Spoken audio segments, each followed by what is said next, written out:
Welcome back two lab वाला academy. तो आज हम वापस से डीएमएलटी का जो क्लिनिकल पैथोलॉजी सब्जेक्ट है उसमें मेन जो टॉपिक है हिमेटोक्रिट करके जिसको हम बोलते हैं पीसीवी। तो मोस्टली पीसीवी एग्ज़ाम में पूछ लिया जाता है 5 या 10 नंबर में। उसके ऊपर हमें हम डिफ़ाइन करना होता है कि व्हाट इज़ द पीसीवी और इसको कैसे क्या प्रोसेसर इसका यूज़ होता है पीसीबी को देखने के लिए। तो आज हम ये वाला टॉपिक जो बिल्कुल नया टॉपिक है आप डीएमएलटी के बच्चों के लिए, फर्स्ट ईयर के लिए, तो देखिए आज स्टार्ट करते हैं पीसीबी।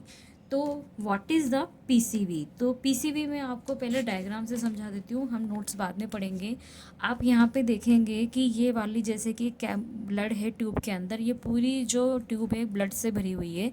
यहाँ पे एक मैंने जब इसको सेंट्रीफ्यूगेशन किया, जब एंटीकोगुलेंट मैंने ब्लड लिया और उसको जब मैंने सेंट्रीफ्यूज़ किया, तो आप देखिए मुझे 3 कंडीशन यहाँ पे मिल रही है। पहला है कंडीशन जहाँ पे इक्वल मात्रा में प्लाज्मा है और इक्वल मात्रा में आरबीसी सेडिमेंट हुआ है, मतलब कि ना तो ज़्यादा आरबीसी और ना ही ज़्यादा प्लाज्मा है, बराबर बराबर भागों में है। लेकिन अगर प्लाज्मा ज़्यादा हो जाता है और अगर आपका आरबीसी कम हो जाता है तो वो ये कहलाता है कि आपका प्लाज्मा जो है हाई है और पीसीबी आपका आपको कम मिला है, यानी कि पैक्ड वॉल्यूम जो है आरबीसी का वो कम है। दूसरी कंडीशन में आप देखेंगे कि प्लाज्मा अगर आपका लो है, जो पीसीबी है तो आपका हाई हो गया, मतलब कि आरबीसी जो एरिथ्रोसाइट है वो आपका क्या उसका जो लेवल है वो ज़्यादा हो गया। अब ये 2 कंडीशन है, प्लाज्मा अगर हाई है, प्लाज्मा अगर लो है। तो आई होप आपको समझ में आ गया होगा कि हम जो टॉपिक स्टार्ट करने वाले हैं पीसीबी, वो टोटल मिला के आरबीसी से रिलेटेड है। अगर आपको आरबीसी जो सेटल डाउन होती है, अगर वो ज़्यादा मात्रा में होती है तो वो हाई होती है और कम मात्रा में होती है तो वो लो होती है। तो पीसीबी का लो होना और पीसीबी का हाई होना वो प्लाज्मा के इंडिकेशन से हम देखेंगे कि प्लाज्मा भी हमें कितनी मात्रा में यहाँ पर मिल रहा है। तो ये पूरा की पूरा आरबीसी से रिलेटेड है। तो आइए स्टार्ट करते हैं। आई होप आपको समझ में आ गया होगा थोड़ा बहुत। तो PCB is the amount of placed packed red blood cell following centrifugation expressed as a percentage of the total blood volume। मान लीजिए अगर आपको 3 ml अगर आपने ब्लड लिया है या आपने 2 ml ब्लड लिया है और जब आप इसको अगर सेंट्रीफ्यूज़ करते हैं तो कितना परसेंटेज के बेस पे आपका जो आरबीसी है वो नीचे की साइड में जो है कि एक्सप्रेस हुआ है, बॉटम में कितना सेडिमेंट हुआ है, उस जितना वो बनेगा, जितना वो नीचे सेटल डाउन होगा ट्यूब के अंदर, उतना ही ऊपर आपका प्लाज्मा दिखेगा आपको। तो पीसीबी यानी कि packed cell volume, packed cell volume, और इसका जो दूसरा नाम होता है वो कहलाता है हिमेटोक्रिट। तो एग्जाम में अगर आपको हिमेटोक्रिट से पूछा जाए या पैक्ड सेल वॉल्यूम से पूछा जाए, दोनों का मीन्स एक ही है। हिमेटोक्रिट फिर माइक्रो एंड मैक्रो 2 मेथड से किया जाता है, वो भी वहाँ आगे डिस्कस करेंगे। आगे लिखा है कि defined as the volume of packed cell rays in a given sample of blood, यानी कि जितना आपको सैंपल दिया है उसमें से आपको पैक्ड रेड सेल कितना वॉल्यूम में मिला है वो आपको वो ट्यूब पर जो मेजरमेंट होता है उससे पता चल जाता है। तो packing the red cell is achieved by centrification a column of blood in a glass tube, यानी कि ये वाला जो पूरा प्रोसीजर है पीसीबी का वो कैसे देखा जाएगा कि आप एक ग्लास की ट्यूब लें या कैपिलरी ट्यूब लें, जब आप इसको सेंट्रीफ्यूज करेंगे तो सेंट्रीफ्यूज के बाद जो आरबीसी नीचे जो बैठेगी उसके बाद जो प्लाज्मा पार्ट आपका ऊपर का रहेगा और नीचे जो आरबीसी बैठी रहेगी उस बेस पे आपका पीसीबी का डिसाइड होगा कि कितना वॉल्यूम उसका आपको गेन हुआ है। In order to standardize the degree of packing during centrification is the necessary to have, यानी कि ये जो प्रोसेसर है इसको स्टैंडर्डाइज करने के लिए हमारा जो पैकिंग जिसका वर्ड यूज़ किया करते हैं पैक्ड सेल वॉल्यूम का, तो पैक्ड सेल वॉल्यूम बोले या हिमेटोक्रिट बोले या रेड ब्लड सेल का सेडिमेंशन बोले, तीनों का मीन्स एक ही है। तो आपको क्या क्या चीज़ों पे ध्यान देना पड़ेगा अगर आपको पीसीबी पे काम करना है? पहली बात तो जो सेंट्रीफिकेशन की जो स्पीड होगी, optimum speed of the centrification के कितने आरपीएम पे आपने इसको किया है, किस स्पीड पे किया है, सेंट्रीफिकेशन का रेडियस उसमें डिसाइड होगा कितने रेडियस पे सेंट्रीफिकेशन चल रहा है, और सेंट्रीफिकेशन का टाइम कि कितने मिनट आपने सेंट्रीफिकेशन को घुमाया है। तो टोटल मिला के अगर मैं ये कहूँ कि पीसीबी जो है आपको जो मिलेगा पीसीबी वॉल्यूम दिए हुए ब्लड में से, तो जब तक आप यहाँ पे सेंट्रीफिकेशन वर्ड यहाँ पे यूज़ नहीं करेंगे, वो टेक्निक का जब यूज़ नहीं करेंगे, तो पीसीबी विदाउट सेंट्रीफिकेशन तो पॉसिबल ही नहीं है। ईएसआर एक अलग चीज़ है और पीसीबी एक अलग चीज़ है, क्योंकि ईएसआर जो होता है वो बेसिकली इन्फ्लामेशन पे डिपेंड करता है, जो कि फिब्रिनोजन प्रोटीन, देन आरबीसी पे नेगेटिव चार्ज, देन उसका न्यूट्रलाइज होना, देन रेड ब्लड सेल का फिर सेटल डाउन हो, वो ईएसआर का थ्योरी है। बट पीसीबी का थ्योरी जो है वो सेंट्रीफ्यूगेशन से निकाला जाता है। तो देन डिटर्मिनेशन ऑफ पीसीबी, या फिर हम इसको क्या बोल सकते हैं, haematocrit. Method of estimating the RBC red blood cell mass in the blood of telling whether the patient is normal, यानी कि ये जो मेथड है रेड ब्लड सेल मास, जब आप अगर पेशेंट अगर नॉर्मल है तब भी हम इसको देख सकते हैं, इसको सेंट्रीफ्यूज करके कि ये नॉर्मल कंडीशन में आ रहा है या किस कंडीशन में आ रहा है। या फिर दूसरी जो कंडीशन होती है आपकी एनीमिक हो सकती है, जहाँ पे अगर आपका पेशेंट अगर एनीमिया है, या पॉलीसाइथीमिया का मतलब होता है कि अगर पॉलीसाइथीमिया का मतलब ये है कि जिन पेशेंटों में एनीमिया होता है तो उन पेशेंटों का जो आरबीसी का जो मतलब इंक्रीज हो जाता है मास, यानी कि पैक्ड सेल वॉल्यूम को सीधा हम किससे रिलेट कर सकते हैं, मास से रिलेट कर सकते हैं। मास का मतलब आप जानते ही होंगे वेट, तो उसका वेट ज़्यादा आएगा, पीसीबी का वेट ज़्यादा आएगा जो कि एनीमिक पेशेंट होते हैं। ठीक है। अब blood mixed with anticoagulant oxalated centrifuge in haematocrit tube, Wintrobe at 3000 RPM for 30 minute. यहाँ पे हमने एक कॉमन प्रोसीजर यहाँ पे इन शॉर्ट हमने बता रखा है कि कोई भी ट्यूब लेंगे, हेमाटोक्रिट ट्यूब आती है या फिर विंट्रोप ट्यूब आती है, उसमें अगर हम बेसिकली 3000 आरपीएम पे जब आप इसको घुमाते हैं आधे घंटे के लिए सेंट्रीफ्यूज करते हैं, तो और इसमें जो ब्लड यूज़ लिया जाता है वो मेन इसमें हेपारिन ब्लड, एंटीकोगुलेंट ब्लड या ऑक्जिलेट ब्लड हम इसमें यहाँ पे यूज़ करते हैं। अब जब ये पीसीबी जब हमें फॉर्मेशन होता है सेंट्रीफिकेशन के बाद, तो मैंने यहाँ पे ट्यूब में एक डायग्राम बना रखा है। तो देखिए इसमें 3 लेयर होती है, कौन कौन सी। एक होती है सुपरफिशियल, मतलब सबसे अपर वाला पार्ट जो होता है जिसको हम अपर पार्ट बोलते हैं, दूसरा होता है मिडिल लेयर और तीसरा होता है लोअर, यानी plasma, white buffy coat, WBC platelet and एक होता है पैक्ड आरबीसी। तो layers in the Wintrobe tube after centrifugation, ये जब हम आगे मेथड पढ़ेंगे मैक्रो वाला उसमें भी विंट्रोप ट्यूब का हम वहाँ पे जिक्र करेंगे। तो यहाँ पे आप देख लीजिए कि यहाँ पे मैंने ट्यूब बना रखी है जिस पे मार्किंग होती है, जैसे कि 0, फिर 100, देन 90, इस तरह से यहाँ पे मार्किंग होती है। तो प्लाज्मा लेयर ऊपर वाली लेयर है, बफीकोइड जो बीच में जो वाइट और ग्रे कलर की होती है वो बफीकोइड होती है, और बीच नीचे की साइड में जो आ रहा है वो पैक्ड आरबीसी हेमाटोक्रिट है। हेमाटोक्रिट मतलब कि यहाँ पर अगर हम बात करें कि पीसीवी, या मैं बोलूँ कि आरबीसी का जो मास है, आरबीसी का मास है या उसका वेट है, तो टोटल मिला के अगर ये वेट इसमें किस में ज़्यादा होगा, पॉलीसाइथीमिया यानी जिसमें अगर एनीमिया है तो ये भाग यहाँ पर बढ़ जाएगा। तो अब पीसीबी को निकालने के जो प्रोसीजर होते हैं वो 2 चीज़ पे डिपेंड करते हैं, आगे हम ये डिस्कस करेंगे इनके क्या क्या हैं। तो यहाँ पे जो मेथड होता है एस्टिमेशन का पीसीबी का, वो 2 तरीके से किया जाता है बेसिकली।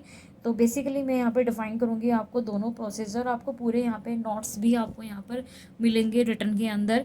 तो method of estimation of PCB, तो पहला मेथड है मैक्रो मेथड, दूसरा है माइक्रो मेथड।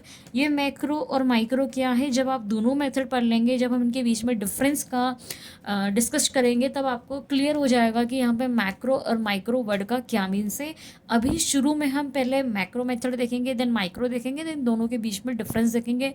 पीसीबी अभी तक आपको समझ में आ गया होगा कि सेंट्रीफ्यूगेशन के बाद जितनी मात्रा में, जितने वेट में आपको आरबीसी का जो सेडिमेंशन मिलता है वो कितना ज़्यादा मिलता है दिए गए वॉल्यूम ऑफ ब्लड का, वो आपका बेसिकली पीसीबी या हेमाटोक्रिट कहलाता है। तो पहला मेथड है इसमें मैक्रो हेमाटोक्रिट मेथड। क्या है इसमें देखिए, सैंपल जो लेते हैं इसमें एंटीकोगुलेंट यूज़ किया जाता है, जैसे ईडीटी, हेपारिन।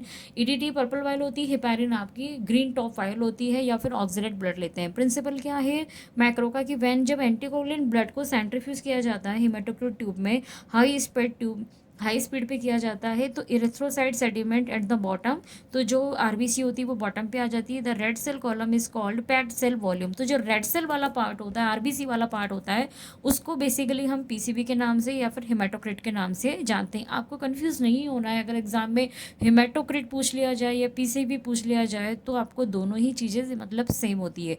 रिक्वायरमेंट अब इसमें स्पेसिमेन आपका सैंपल चाहिए होगा, आपको ब्लड विंट्रोप ट्यूब चाहिए, विंट्रोप ट्यूब चाहिए जो कि ग्लास की मार्किंग ट्यूब होती है, जो कि ईएसआर में भी यूज़ आती है। इसमें ईएसआर से थोड़ा सा डिफरेंस यहाँ पे ये कि यहाँ पे सेंट्रीफ्यूज मशीन का यूज़ किया जाता है और एक पॉस्चर पिपेट भी आती है, उसका भी यूज़ किया जाता है। तो प्रोसीजर कैसे करते हैं, जो माइक्रो वाला जो मेथड उसको देख लीजिए कि पहले हम ब्लड लेंगे केयरफुली, देन उसको वेन पंचर ब्लड लेते हैं। इसमें आपने अगर पेशेंट का वेन पंचर ब्लड लिया हो तो लेबल विंट्रोप ट्यूब हम लेबल कर देंगे किस पेशेंट का क्या ले रहे हैं हम। Fill in the tube using Pasteur pipette and series up to 100 mark. जैसे कि मान लीजिए ये ट्यूब है, ट्यूब में यहाँ पे 100 मार्किंग होती है ऊपर की साइड में, तो वहाँ तक आपको ब्लड को फिल करना है। ठीक है, ये पिपेट से या सीरीज से आप कैसे भी यूज़ में ले सकते हैं। अवॉइड ट्रैपिंग, और लेकिन भरते टाइम इसके अंदर बबल्स नहीं आने चाहिए। फिर ट्यूब को आप सेंट्रीफ्यूज कर देंगे। सेंट्रीफ्यूज करने का एक मैं आपको यहाँ बेसिक तरीका बता देती हूँ कि सेंट्रीफ्यूज के अंदर या तो 8 होंगे या 12 होंगे या जैसा भी होंगे। तो उसमें क्या होता है कि अगर आपने सामने ट्यूब रखी तो उसके सामने आपको एक और ट्यूब रखनी पड़ती है। अगर आपने इधर ट्यूब रखी तो इसके सामने ट्यूब होगी, इधर ट्यूब रखी तो इधर ट्यूब होगी। तो मतलब कि बिल्कुल अपोजिट साइड में बैलेंस बनाने के लिए सेंट्रीफ्यूज के अंदर एक अनोदर या आप किसी दूसरे वाटर से फिल करके भी ट्यूब कर, लेकिन सिंगल ट्यूब नहीं चलती है सेंट्रीफ्यूज के अंदर। अदरवाइज उसका जो रोटेशन होता है, उसका जो बैलेंस होता है वो डिस्टर्ब हो जाता है। ये आप जब सेंट्रीफ्यूज करेंगे प्रैक्टिकली तब आपको पता चलेगा कि सिंगल ट्यूब को वहाँ पे उसमें नहीं रोटेट किया जाता है। ऑब्जर्वेशन क्या करेंगे, हमने पूरा प्रोसीजर कर लिया कि ट्यूब लिए विंट्रोप ट्यूब, उसमें मार्किंग थी 100 तक, वहाँ तक हमने ब्लड फिल कर लिया और अपोजिट साइड में सेंट्रीफ्यूज में बैलेंस बना के हमने उसको घुमा दिया 3000 RPM पे 30 मिनट के लिए। तो after the blood is centrifuge, फिर यहाँ पे हमें क्या मिली, 3 डिफाइंड लेयर मिली एज कैन बी सीन। तो यहाँ पे अपर मोस्ट लेयर मिलेगी प्लाज्मा, मिडिल मिलेगी WBC की और लोअर मिलेगी आपको रेड सेल की। जैसे कि मैंने यहाँ डायग्राम में आपको पहले ही बता रखा है, ये वाला वही वाला सेम आएगा। तो अब आपको समझ में आ रहा होगा आई होप। तो ऑब्जर्वेशन यहाँ पे हो गया है। तो कुल मिला के ये आपका मेथड था मैक्रो। अगला मेथड आ रहा है आपका माइक्रो हेमेटिक मेथड में क्या होगा, EDTA होता है। तो माइक्रो में ये फ़र्क होता है, बेसिकली मैं आपको यहाँ भी बता देती हूँ कि मैक्रो यहाँ पे इसलिए बोला है क्योंकि विंट्रोप ट्यूब लंबी होती है, उसमें हम ज़्यादा मात्रा में ब्लड को ले सकते हैं। और जो माइक्रो वाला मेथड है ये कैपिलरी से लिया जाता है, इसमें मतलब कि वैन पेंचर वाला ब्लड नहीं बल्कि कैपिलरी ब्लड लेते हैं।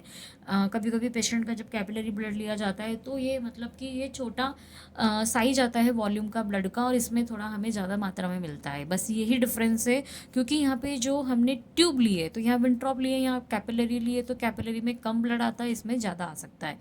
माइक्रोहेमेटिक मेथड में EDTA वही ऑक्सीडेड स्पेसिमेन प्लेन कैपिलरी ट्यूब लेंगे, कैपिलरी ब्लड लेंगे। यहाँ पे हमने क्या लिया है, विंट्रॉप लिया है। प्रिंसिपल इसको भी सेम सेंट्रीफ्यूज करेंगे, PCV determined by special haematocrit reader. इसका रीडर आता है, उसमें भी आप देख सकते हैं। देखिए मैंने यहाँ पे कैपिलरी बना रखी है।